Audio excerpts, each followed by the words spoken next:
سألوني قبل أن تفقدوني، سألني عن أي شيء. أول شيء هاي المقولة مو إلك، حتى على المدانة أسألك. امال لمين؟ هاي المقولة مو إلك، هاي المقولة لأمير المؤمنين سلام الله عليه.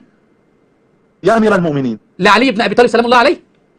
جيد جدا. طيب جميل انك اقتنعت بقى وقلت ان ديت جميله. كيف الامام يقول سالوني قبل ان تفقدوني؟ هل العلم اللي عند الامام ليس عند الحسن؟ ده ما احنا ممكن نسال الحسن حتى لو فقدنا علي بن ابي طالب. هل العلم اللي عند الامام عند البكر والجواد والرضا والهادي؟ لذلك هذا ينقض ال 4000 روايه اللي رواه محمد بن يعقوب الكليني عن ابي عبد الله اللي هو جعفر الصادق، لان جعفر الصادق لا يعلم علم علي بن ابي طالب لانه قال سالوني قبل ان تفقدوني، فلو فقدناه يوجد اشياء لن نستطيع الاجابه عليها الا علي بن ابي طالب. اتفضل وانت بتقول علمهم واحد. نعم بلا شك، نعم بلا شك.